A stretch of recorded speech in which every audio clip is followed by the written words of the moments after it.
A leitura, eu queria convidar os irmãos para juntos podermos orar. O texto que estaremos usando hoje para finalizar a lição do Sermão da Montanha é no capítulo 7, dos versículos 24 a 29. Capítulo 7 do Evangelho de Mateus, do 24 ao 29. Enquanto os irmãos acham, inclina a tua cabeça e vamos juntos orar ao Senhor. Deus e Pai, te oramos, Pai, te bendizemos, glorificamos o teu santo nome, Senhor, e te pedimos, Pai, o auxílio para nos, Pai, direcionar naquilo que tu queres. Visita, Pai, cada um daqueles que aqui chegou, aqueles também que estão assistindo pela internet, que cada um, Senhor, que se dispôs nesta tarde para aprender e crescer na tua palavra, Senhor, seja de modo magnífico, Pai, saciado pela tua vontade. Perdoa nossos pecados e usa-nos, Senhor, como instrumento teu. É o que te pedimos e desde já te agradecemos em nome de Jesus. Amém. Mateus, capítulo 7, a partir do versículo 24. Diz assim o texto. Todos encontraram? Leamos juntos. Todo aquele, pois, que ouve estas minhas palavras e as pratica, será comparado a um homem prudente que edificou a sua casa sobre a rocha. E caiu a chuva, transbordaram os rios, sopraram os ventos, e deram com ímpeto contra aquela casa, que não caiu, porque fora edificada sobre a rocha. Todo aquele, porém, que ouve estas minhas palavras e não as pratica, será comparado a um homem insensato, que edificou a sua casa sobre a areia. E caiu a chuva, transbordaram os rios, sopraram os ventos e deram com ímpeto contra aquela casa, e ela desabou, sendo grande a sua ruína. Quando Jesus acabou de proferir estas palavras, estavam as multidões maravilhadas da sua doutrina, porque ele as ensinava como quem tem autoridade, e não como os escribas. Bom, precisamos de algum modo entender aquilo que é finalizar um sermão como este. No Evangelho de Mateus, o Senhor Jesus, ele não fez apenas este sermão. Mateus registra pelo menos 3 principais sermões, mas este, sem dúvida, é o que mais me cativa. Por quê? Porque ele traz consigo um peso e uma responsabilidade única. Jesus, quando iniciou esse texto, no capítulo 5, registrado por Mateus, ele faz ali algumas situações que a gente precisa atentar. Por quê? Porque ao final do texto, estas afirmações são cobradas. O Senhor Jesus diz, aquele que ouve, versículo 24 e 26, aquele que ouve estas minhas palavras. Então você veja que o mesmo público ouviu as palavras de Jesus. Porém, alguns puseram em prática e outros não. Esse texto do Sermão da Montanha, ele vem trazendo consigo algumas comparações. Você é sal, tem gosto ou é sem gosto? Você é luz, você ilumina as trevas ou você se esconde? Você é uma árvore que dá bons frutos ou que dá frutos ruins? Então, o texto de Mateus, no Sermão do Monte, ele traz consigo algumas comparações, e não são as únicas comparações que o Evangelho de Mateus traz. Um dos textos mais, talvez, difundidos em comparação, é o texto que fala das 10 virgens. E a gente precisa atentar que todas as 10 eram virgens, porém 5 eram prudentes e 5 nécias, ou loucas. Então, você veja que Jesus ele faz algumas comparações. Todo aquele que ouve estas minhas palavras. Que palavras? Temos visto isso ao longo de 3 meses. Capítulo 5 dá início dizendo o seguinte: vendo Jesus as multidões, observa que no final, versículo 28, ele diz, e as multidões estavam maravilhadas. Então, o público que iniciou a audição é o público que finaliza o mesmo sermão. Vendo Jesus as multidões, no final diz, as multidões estavam maravilhadas. vendo Jesus as multidões, subiu ao monte e, ao assentar-se, aproximaram-se dele os seus discípulos. E muitas vezes, na leitura rápida, a gente imagina que os discípulos aqui estão correlacionados apenas aos 12. Mas quando, na verdade, as multidões eram formadas por discípulos de Jesus. Então, todos aqueles que ali estavam e conseguiram ouvir o Senhor falar, são referidos discípulos. Esse sermão chega hoje à Igreja de Deus na UR11, sendo passado em uma escola dominical, porque somos nós também discípulos do Senhor. Mas a pergunta que Jesus faz, a gente replica nesta tarde. Temos ouvido de fato aquilo que é a palavra do Senhor? E qual é a minha decisão ao ouvir? Colocar em prática ou não? Precisamos entender a gravidade disto. Jesus está dizendo que ambos que ouviram foram comparados com construtores e construíram a sua casa. Porém, a diferença não está na construção. A casa aparentemente é igual para todos os construtores. A casa a qual o texto se refere é a nossa caminhada de fé. Onde é que nós estamos edificando, construindo a nossa fé? São construídas, baseadas na palavra do Senhor. Como construir a minha casa de fé espiritual? Qual é a diferença nessas construções? Aqueles que praticam e aqueles que não praticam. A diferença não é aparente, ela é interna, ela é oculta. A diferença está na base. Ela foi construída sobre a rocha, que é simbolizada pelo próprio Jesus Cristo, ou ela foi construída na areia. Por quê, irmão? Porque base a gente não vê. A gente está na parte superior de um prédio.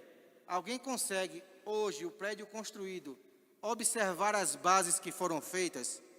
Se a gente bem lembrar, há algum tempo atrás, quando começou a edificação da parte nova, houve um tempo que ninguém via trabalho, via buracos.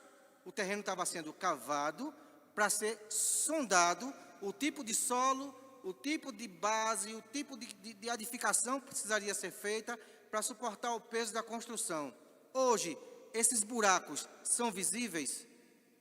Essas colunas, essas bases, essas sapatas, esses alicerces são visíveis? Não. Na nossa vida espiritual, existem coisas que ninguém vai ver. A tua vida de oração, de comunhão, de intercessão, de consagração, de jejum, é entre você e Deus. Só quem sabe da base que você construiu é você e Deus.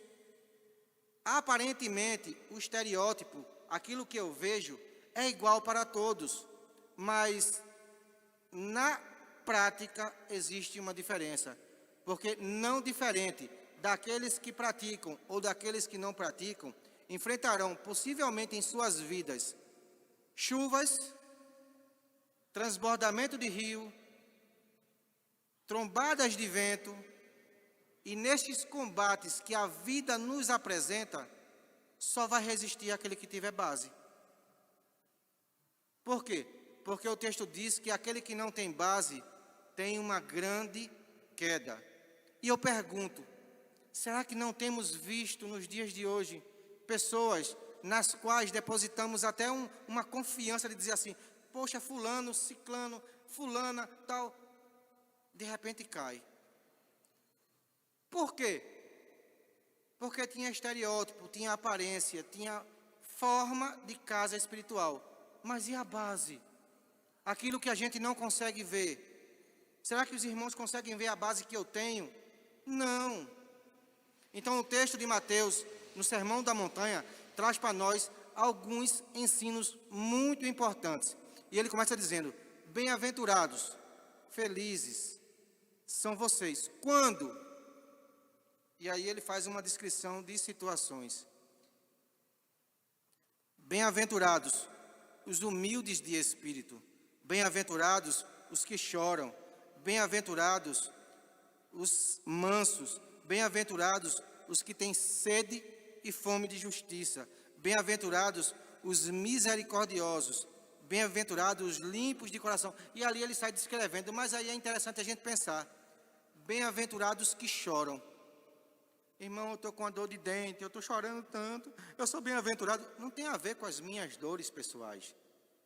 Se vocês observarem, essa aula foi dada, e no versículo 11 tem a chave desse contexto. No versículo 11 diz assim: bem-aventurados sois quando, por minha causa, por causa do Evangelho, por causa de Cristo, vos injuriarem e vos perseguirem, e mentindo disserem todo mal contra vocês. Versículo 12: regozijai-vos e exultai, porque é grande o vosso galardão nos céus, pois assim perseguiram os profetas que foram antes de vocês. Então observe, não tem a ver com as minhas dores pessoais, com as minhas calamidades individuais. Tem a ver com o Evangelho do Senhor Jesus Cristo. Por quê, irmãos? Porque muitas vezes, de onde a gente menos espera, se levantará lutas contra você por professar a sua fé. Em casa tu não pode fazer nada, mas para ir para a igreja tu está aí. Já pode ir, já está pronto, já está disponível. Ah, para fazer isso, aquilo tu não pode, mas para isso... Então você veja que as situações, muitas vezes mínimas, acontecem em ambientes de onde a gente menos espera. O que o texto diz é que bem-aventurados somos nós, quando por causa daquilo que você professa como fé, Jesus Cristo de Nazaré, as pessoas te injuriarem, as pessoas lançarem acusações, injúrias, difamações contra você.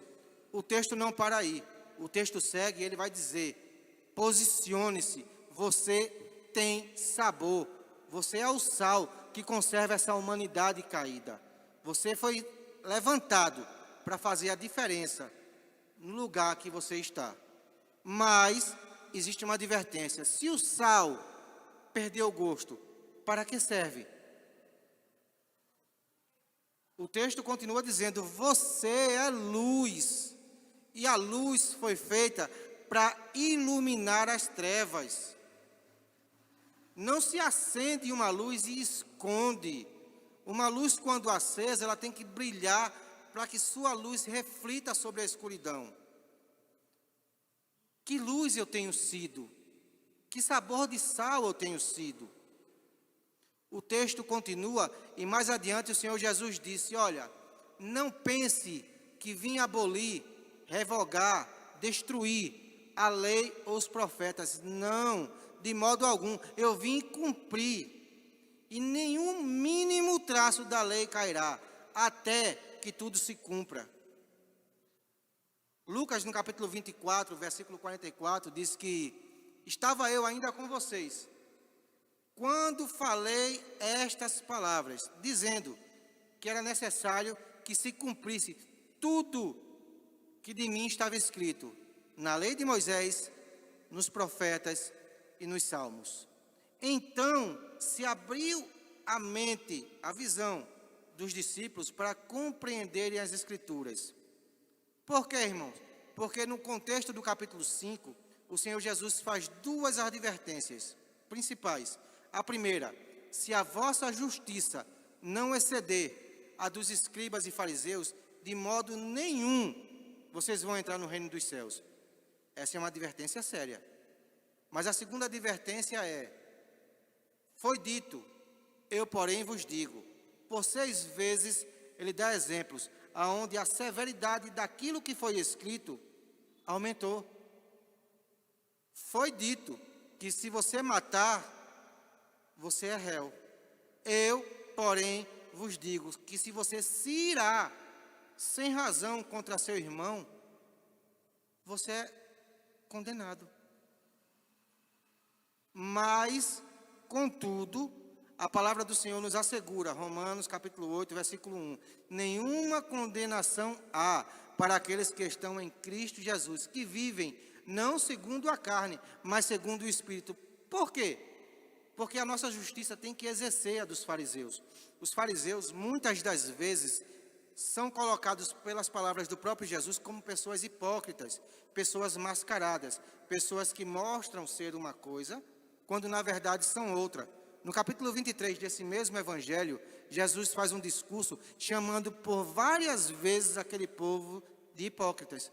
Dentro daquele discurso, Jesus disse: façam tudo quanto eles vos disserem, mas não façam como eles fazem, porque são guias cegos, conduzindo outros que também são cegos.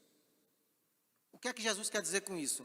Que a minha justiça não está estabelecida em mim, mas nele próprio, quando desceu de sua divindade como um homem, foi levado à morte e morte de cruz, para que você e eu fôssemos justificados. A nossa justiça está no sacrifício vicário de Jesus Cristo, e ela excede, sem sombra de dúvida, tudo aquilo que os fariseus fizeram. Olhando um texto como esse, eu vejo a aplicação que Luiz Saião certa vez fez em uma de suas ministrações, dizendo que se sentia como uma tartaruga em cima de uma árvore, em um galho muito alto. E a gente precisa pensar que, como tartarugas em cima de árvores, a gente não tem mérito. E a nossa justiça não está em nossas atitudes. A nossa justiça está naquele que nos chamou das trevas para a luz. Porque se eu me sinto como uma tartaruga em cima de uma árvore, o primeiro pensamento que eu devo ter: tartaruga não sobe em árvores. Se a tartaruga está em um local privilegiado com uma visão boa, logo, alguém a colocou. Se não o Espírito Santo, Jesus Cristo, o próprio Deus, quem te colocou onde você está? Será que somos dignos de sermos chamados filhos de Deus?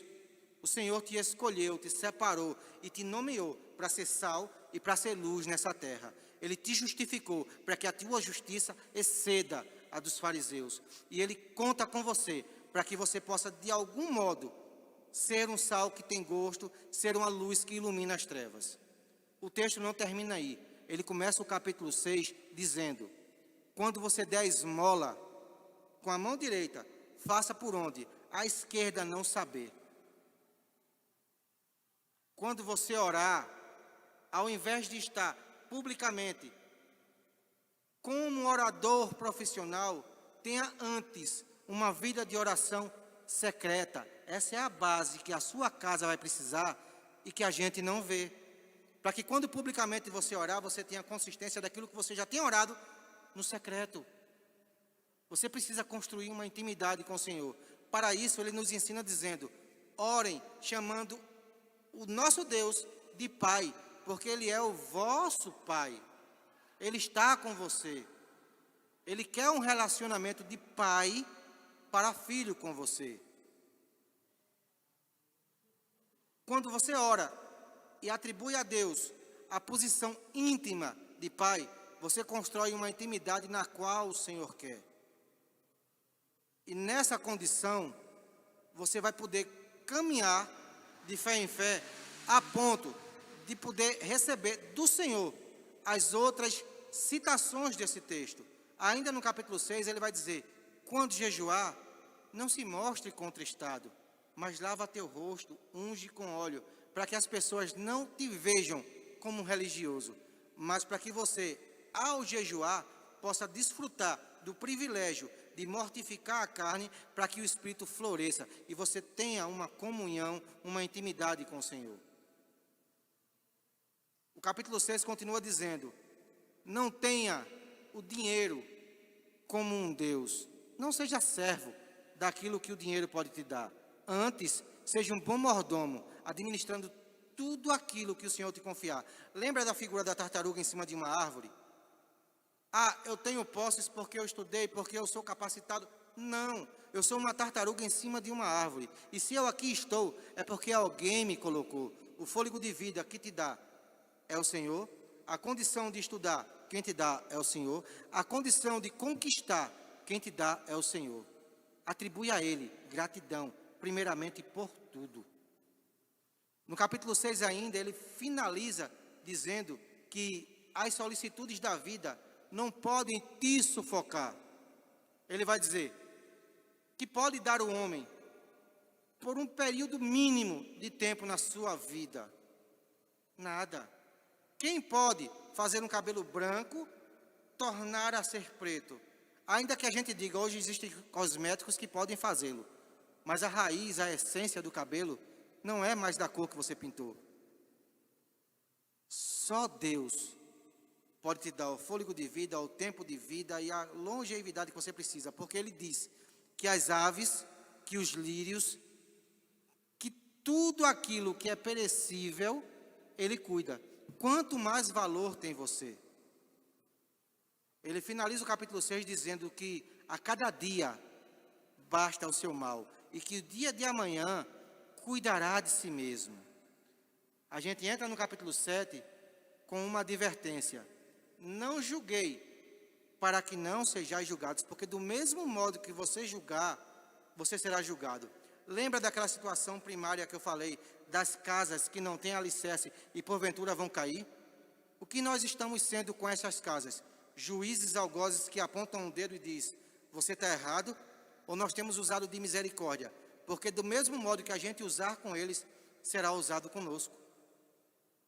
A gente precisa entender que se a misericórdia de Deus me alcançou na vida de pecado que eu tinha, ao invés de julgar e de apontar o dedo e de dizer você está condenado, a gente é um objeto usado pelo Senhor para dizer a Ele: ainda há esperança.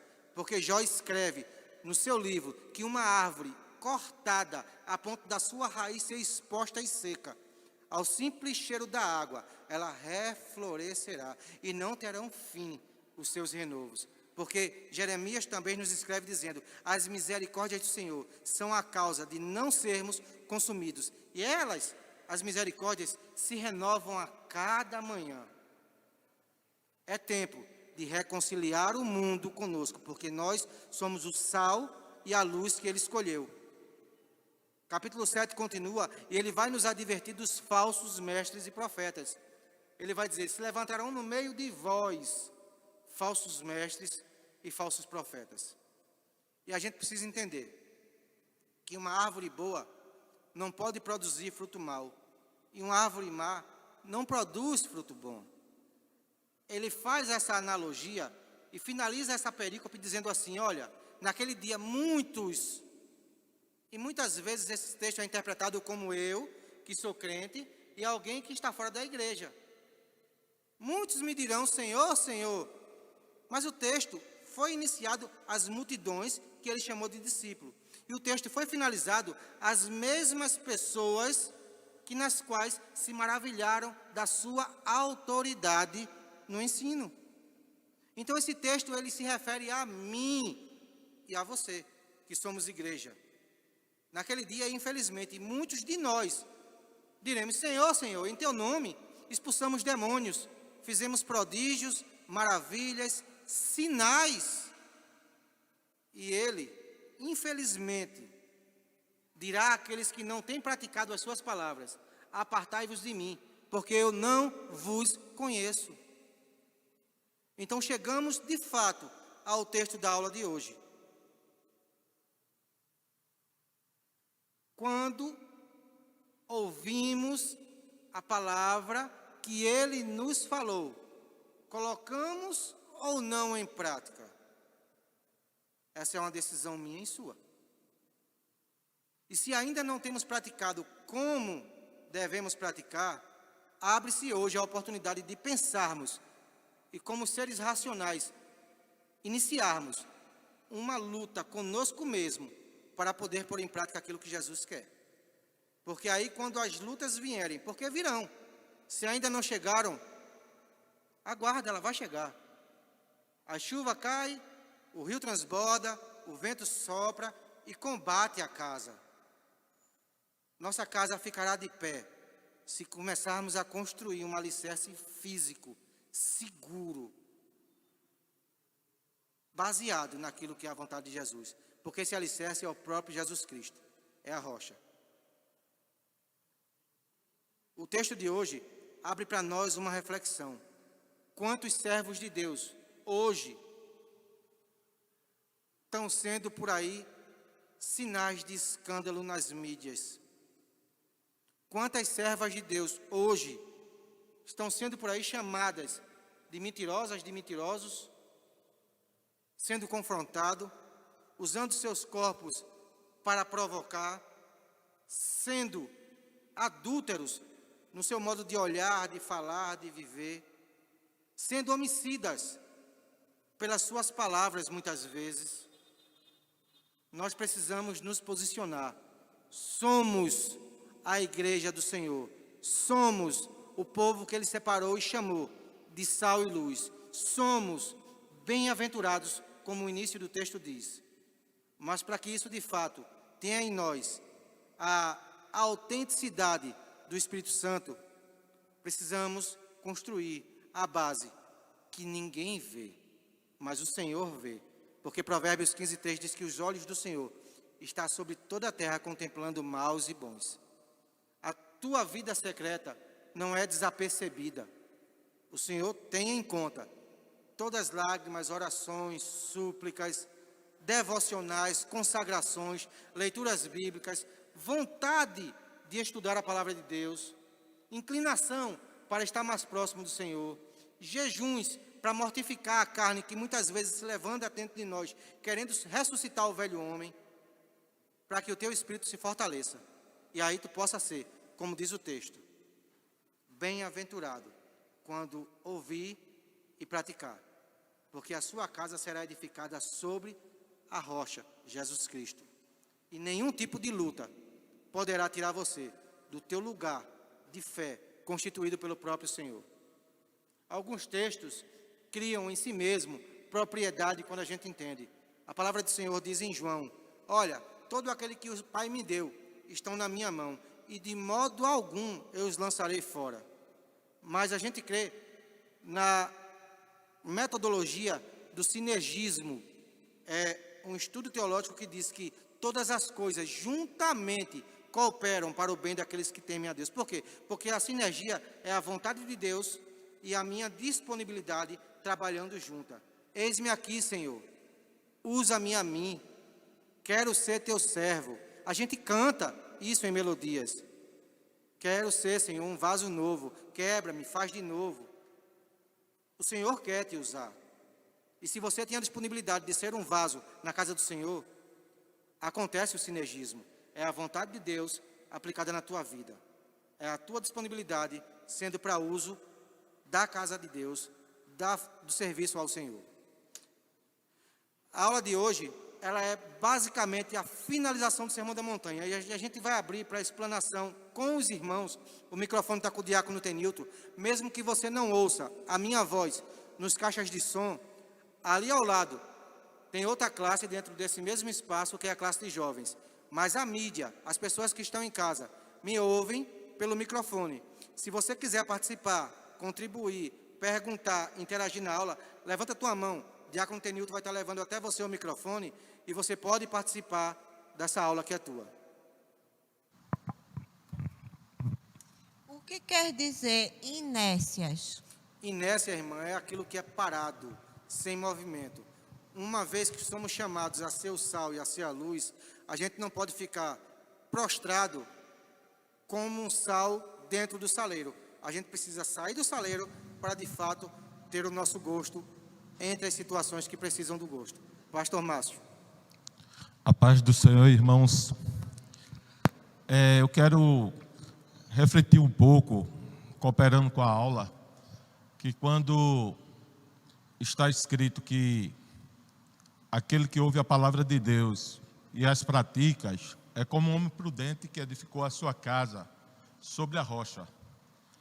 Na verdade, a gente tem aí a expressão que a vida daquela pessoa, a vida particular daquela pessoa, aqui não se reporta ao templo, à congregação, mas se reporta à pessoa individual, como casa de Deus, morada do Espírito Santo de Deus.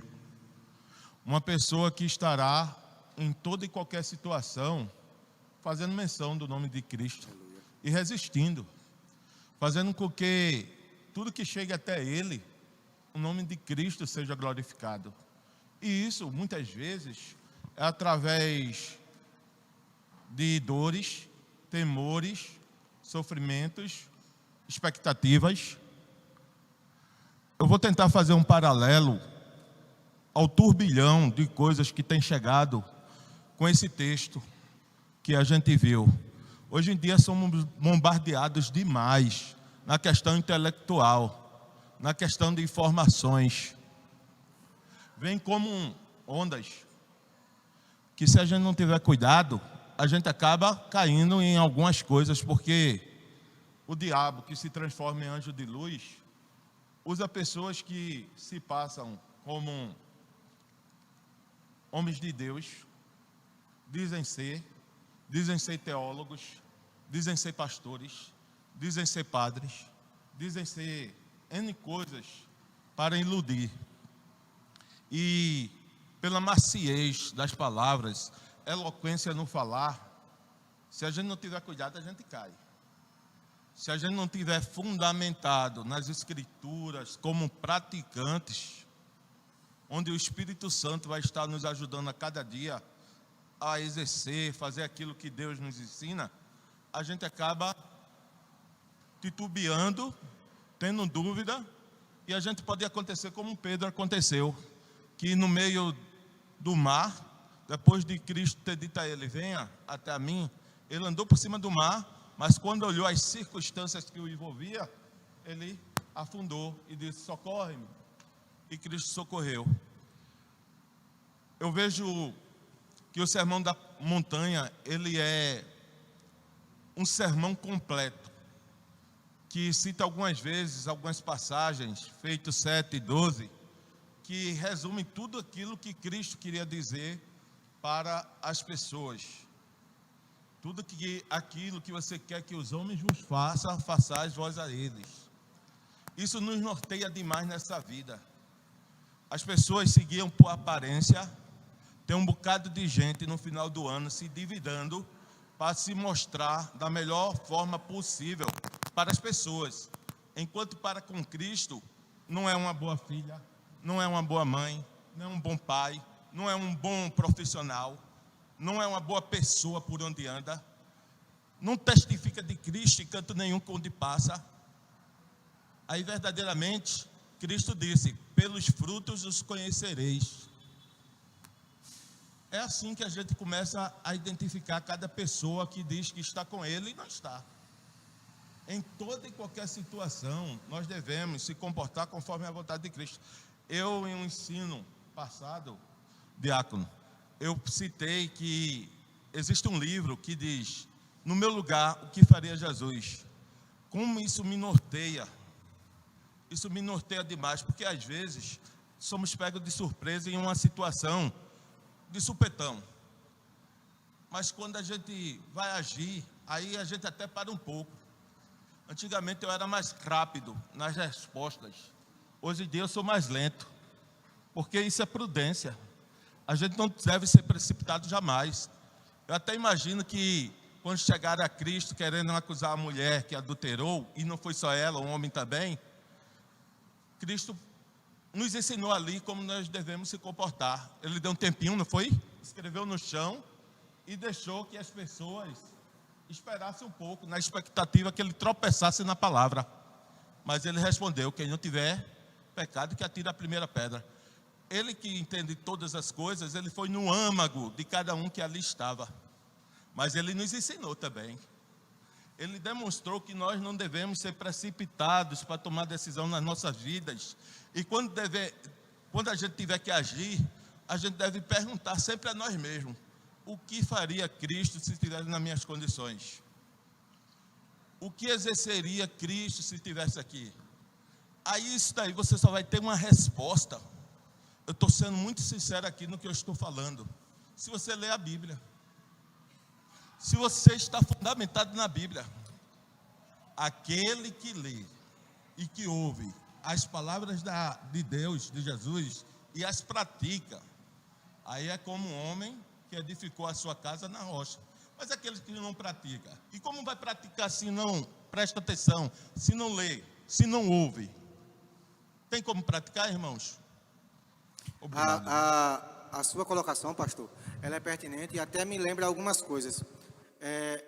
A leitura, a devocional, a busca, é tudo aquilo que você faz quando ninguém vê.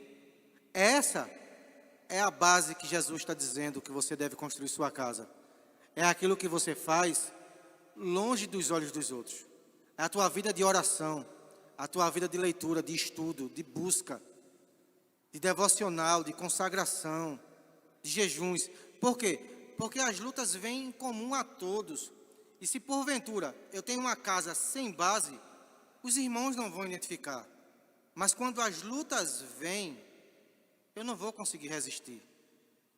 Ah, irmãos, mas eu tenho uma facilidade para falar, eu posso me mover naquilo que eu sei e não precisa estudar, não precisa orar, não precisa meditar, porque aí eu assisto na internet, copio, e chego aqui, eu reproduzo e dá tudo certo. Gente, as lutas vão vir, e quando as lutas vierem, precisamos de base para poder resistir. A base é Jesus Cristo. O pastor disse algo bem interessante, não é só na igreja não, é na minha vida, é no acordar dentro da minha casa, é no sair para a escola, para o trabalho, para a rua, é no outro me vendo. Hebreus capítulo 12 diz que nós estamos diante de uma grande nuvem de testemunha. Hebreus capítulo 10, versículo 26, eu até abri aqui. Porque se vivermos deliberadamente nem pecado, depois de termos recebido o pleno conhecimento da verdade, já não resta sacrifício pelos pecados. Eu estou sendo lavado dia após dia pela palavra do Senhor. Uma vez que eu conheço e não abandono as práticas que outrora fizeram parte da minha vida, o que é que eu estou fazendo? As lutas vão vir e eu não vou resistir. É um tempo de refletirmos e criar um marco zero. Se eu já tenho praticado, ótimo, continua. Se ainda não, começa hoje. Começa a edificar a base para que a tua casa tenha sustentáculos, para que a tua casa espiritual possa resistir. Começa a cavar o alicerce. Nós precisamos nos fundamentar daquilo que é de fato a palavra de Deus, porque sofisma está cheio por aí, ideias paralelas, contraditórias, está cheia por aí. Se a gente for basear nossa fé na internet, cuidado com o que você tem assistido. Tem muito vídeo com aparência boa, mas no seu fim, o sofisma foi introduzido, a ideia contrária foi introduzida, as teologias falsas são introduzidas, e se você não tiver a base no evangelho puro, na palavra de Deus, você vai ser confundido. Pastor? É justamente o que eu queria reforçar, é isso que você falou. Alguém pode dizer, eu não estou passando por luta. Humanamente falando, ela não vê a luta, porque está tudo bem, estamos vivendo um momento de estabilidade econômica para melhorar, estamos vivendo isso aqui no país, então a realidade não é a mesma de quem está na Venezuela, não é a mesma quem está lá na janela 1040, não é a mesma realidade de quem está lá no Afeganistão, não é a mesma realidade, que é perseguido, que passa lutas, não é. Só que na bonança, lembra do jovem rico que procurou Jesus? Lembra como foi que ele se chegou? E o que Jesus disse a ele? Tu observas todas essas coisas e tu, se queres ser perfeito, vai, deixa tudo que tem e segue-me. Meu amigo, foi triste a situação. Isso serve para todos nós refletirmos. O que era que aquele jovem deixava de fazer, que Cristo disse a ele: se queres ser perfeito, vai, vende o que tem, dá aos pobres e segue-me. O coração dele estava nas coisas aqui, e deixou de ver o Salvador, o Cristo que estava na frente dele. Ele se encheu das coisas deste mundo, e muitas circunstâncias que nos envolvem podem nos fazer deixar de ver a Cristo. E nisso que você fala, é importante até frisar algo muito importante. A gente está vivendo hoje, outubro de 2022, pleno movimento eleitoral de segundo turno. E a gente muitas vezes tem discutido e falado sobre isso com pessoas, ou às vezes até lido e visto muita publicação em mídia social. Mas eu queria te dizer uma coisa: aonde está a tua segurança? É em homens? É em governo? A gente tem duas opções. uma opção aparentemente favorável à igreja. Preza os bons costumes, é a favor da família, é a favor da moral. Em outra posição, a gente vê obstáculos contra a igreja sendo levantados, posicionamentos contra os bons costumes. Mas eu vou te dizer uma coisa muito interessante e você precisa pensar. Nossa confiança não pode estar somente pautada na parte A ou na parte B dessa eleição. Se a parte que favorece a igreja ganhar, ótimo. Mas será que de fato será ótimo? Porque estaremos todos nós acomodados pelo simples fato de ter alguém governando que é a favor da igreja. Se a parte B, porventura, ganhar, situações de lutas se levantarão, é fato. Mas será que nos tirará do comodismo que muitas vezes estamos colocados? Independente que A ou que B ganhe, eu tenho a minha posição, eu sou a favor da igreja, e eu não vou me omitir daquilo que eu sou.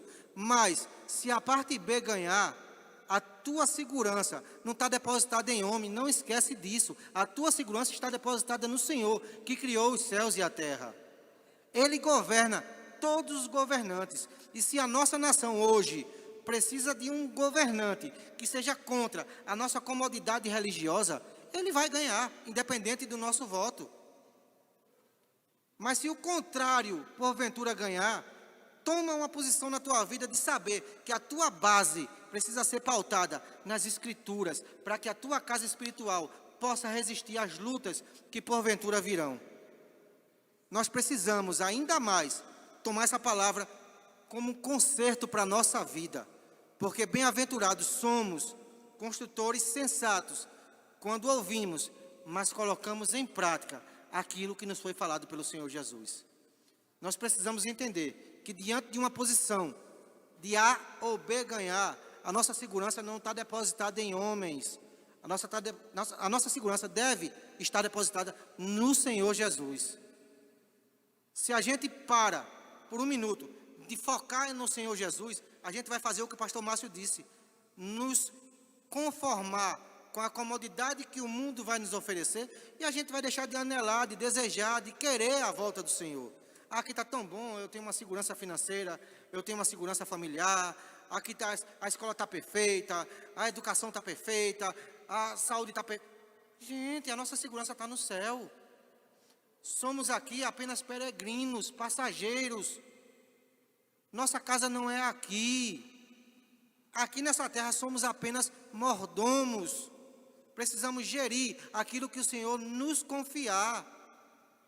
Mas para que a gente possa ser bons mordomos, precisamos alicerçar nossa vida naquilo que a palavra do Senhor nos confronta. Leva o microfone para Deildo.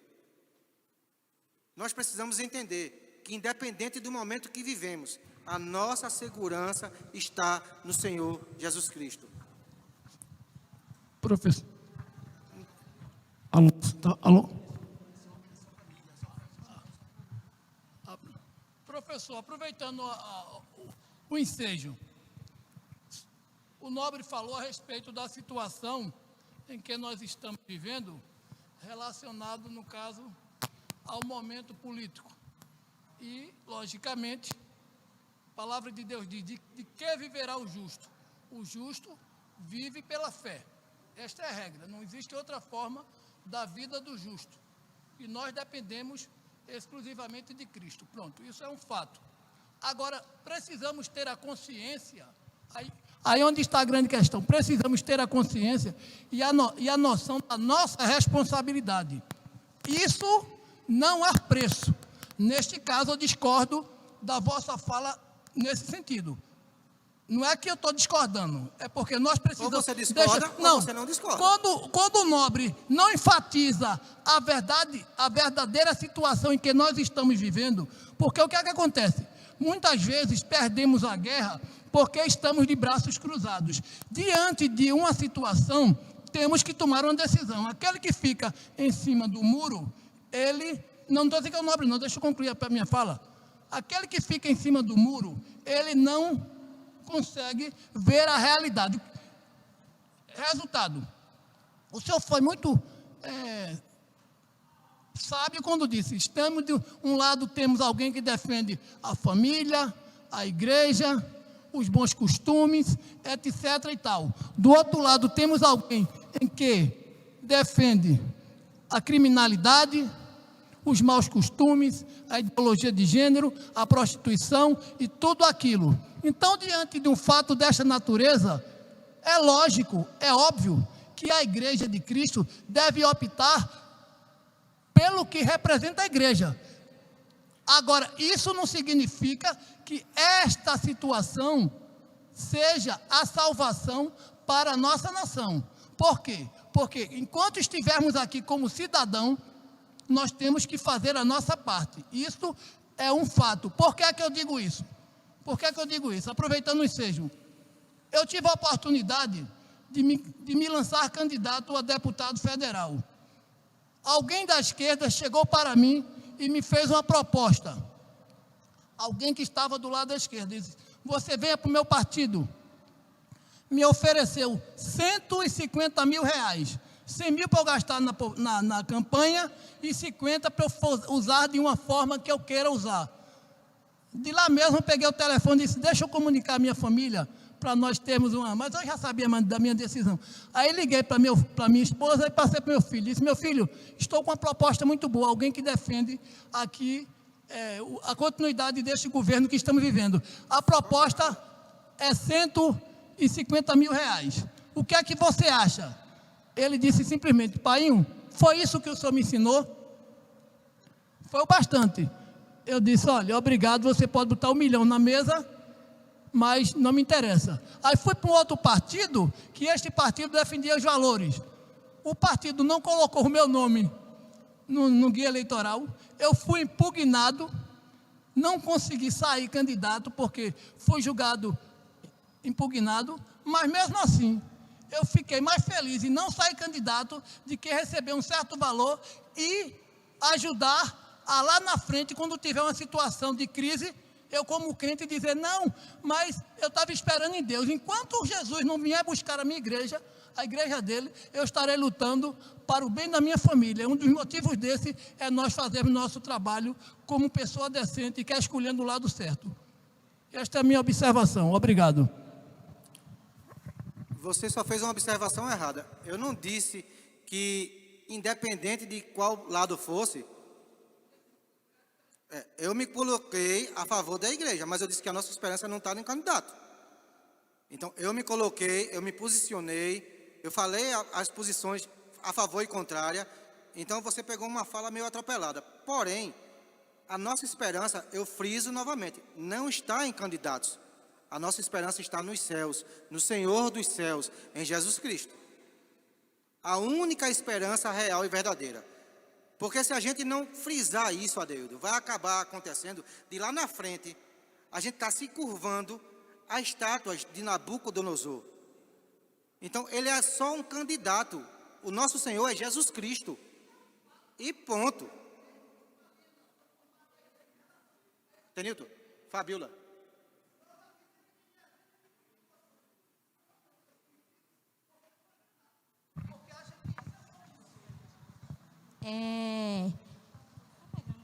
Pode falar, Fabiola. Eu entendo mais ou menos o que o irmão quer falar. Aquilo que nós podemos fazer, isso nós temos que fazer. E aquilo que não podemos fazer, Deus ele vai interceder.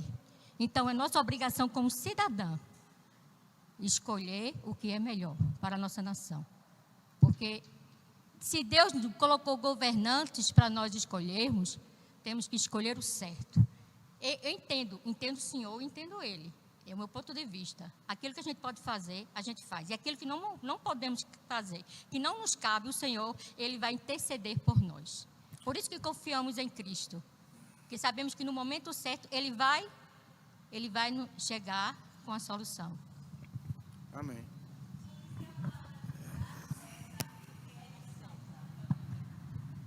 E a senhora está certa, mas assim, a gente precisa focar na aula, senão a gente vai virar um debate político.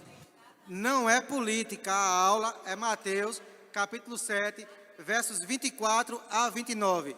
Aquele que ouve as minhas palavras e as pratica, compará-lo-ei ao construtor sensato, que edificou a sua casa sobre a rocha. E independente das lutas que venham, essa casa ficará de pé.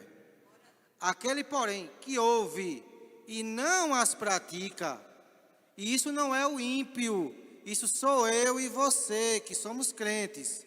Aquele que ouve e não as pratica, será comparado ao mesmo construtor de modo insensato, porque não construiu o alicerce.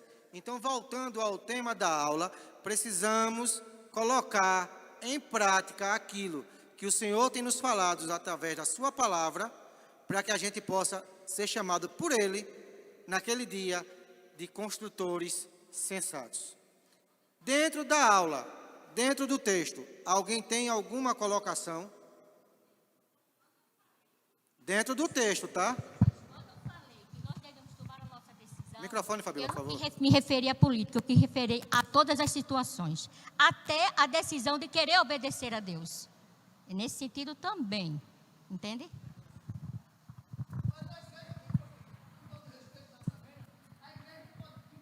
Quer o microfone para falar? Quero, obrigado. Então fala no microfone, Obrigado. porque quem está em casa precisa ouvir. Obrigado pela fala. A igreja, em momento algum, pode ficar ausente. Política é um fato relacionado aos direitos da igreja e às obrigações. O que na realidade existe são alienações de muitas pessoas que amanhã pagarão pelo preço. Porque o que é que nós estamos vivendo? Estamos vivendo em um momento onde temos uma situação em que toda a América Latina está em situação difícil e amanhã nossos filhos poderão estar sofrendo situações por uma decisão em que nós fomos omissos. Então nós não podemos ficar fora da situação, até por questão de cidadania, e a igreja também faz parte da situação. Só quero pontuar isso. Não é questão de fugir da aula ou deixar de estar na aula. A questão é que nós estamos vivendo em situações onde nós temos que tomar posição. Escolha a melhor parte, porque amanhã pode ser tarde demais. Cristo é o céu e a gente vai para o céu, mas enquanto estiver aqui, a gente tem que buscar a terra prometida. A questão da aula em si que eu estou falando é que diz respeito ao Sermão do Monte. A gente faz uma pontuação da posição relacionada hoje em nosso mundo, mas isso não é o tema da aula, entenda. A gente, como crente, a gente tem responsabilidades com a nação, é fato. Ninguém pode se esquivar da sua responsabilidade, até porque a eleição no Brasil não é opcional, ela é obrigatória. Mas, dentro do tema da aula, o que nos assegura o nome de construtor sensato é colocar em prática a palavra do Senhor. Eu queria falar, porque eu já li a Bíblia por inteiro, e eu entendo assim, porque umas pessoas, eu não sei se foram os escribas ou fariseus, perguntaram ao Senhor, de repente, o que devemos fazer pelos governantes, né? Se devemos pagar os impostos ou não. E o Senhor disse, dá a César o que é de César. Então é assim que e o voto é secreto. Se a gente vota, é secreto. Tem livre-arbítrio, como a religião. Então, dá a César o que é de César. Entendeu? Bom, dentro da perspectiva daquilo que Márcio estava contribuindo na aula, a gente precisa entender que o verso 12 do capítulo 7, estava anotado para eu falar, Márcio já antecipou, é bem aquilo que resume o sermão. Dá ao outro aquilo que você quer que faça com você mesmo. Praticando o bem, teremos muito mais chance de receber o bem. Praticando a misericórdia, teremos com certeza a probabilidade muito maior de, na necessidade, também receber misericórdia. Praticando o perdão, é o Senhor Jesus que disse, do modo que vocês perdoam, serão perdoados. Então, dentro da perspectiva do Sermão do Monte, nós precisamos evidenciar visivelmente esse fruto para que as outras pessoas em nós vejam a excelência de Cristo. Não é me exaltar, mas exaltar o nome daquele que nos confiou o evangelho de salvação. E aí seremos sal que salga, seremos luz que alumia as trevas, teremos em nossos olhos, como a palavra de Deus diz no capítulo 6, a candeia que iluminará todo o nosso corpo. Porque se os nossos olhos, dentro das perspectivas que o mundo nos oferece, forem maus, a palavra de Deus diz no capítulo 6 que todo o nosso corpo está em trevas. Precisamos dessa perspectiva de Cristo para poder praticar aquilo que é a vontade do próprio Senhor. Eu, devido ao horário, abro mais uma participação, caso alguém queira contribuir com a aula. O amor tudo suporta. Tendo amor, foi assim que Jesus pregou. O amor, ele veio para os que estavam doentes, não para os que estavam sãos. Muito obrigada. Independente de quem ganha, quem vai ganhar, o nosso alvo é Cristo, né? A gente tem que votar, é a obrigação de cada um, voto secreto ou não, queira o que, né? A decisão é cada um. Mas o nosso alvo é Cristo, a nossa base, a gente tem que confiar nele, né? Só ele. Pastor Márcio.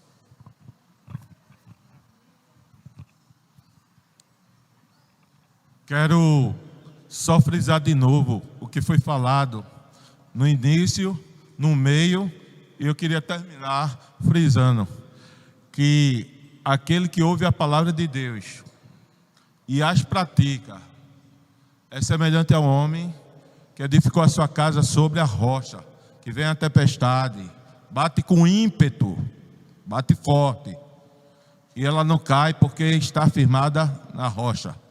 Lá em Apocalipse capítulo 1, versículo 3 diz: bem-aventurado, feliz, aquele que ouve, aquele que lê e aquele que pratica a palavra desta profecia, porque o tempo está próximo. Denilton, vem orar aqui, vem encerrar a aula. Entrega ao Senhor essa aula e nos despede. A paz do Senhor a todos. Sabemos que sem Deus não somos nada, né? Na verdade, o que temos e o que somos vem dele. E a nossa esperança é de um dia nos encontrarmos com ele nas nuvens. O que nós vamos viver aqui nessa terra pode até ser consequência das nossas escolhas. Mas se nós estivermos firmados com ele, nós vamos superar todas elas. Amém? Pai Santo, Deus Eterno, muito obrigado, Deus, pelo privilégio de estarmos na Tua casa, ouvindo e aprendendo no Teu santo templo, Pai. Muito obrigado, Senhor, pela Tua palavra que foi trazida aos nossos corações. Que ela, Senhor, encontre guarida, Senhor, em nossos corações para que possamos vivê-la, praticá-la, Senhor, porque é a Tua vontade para com as nossas vidas.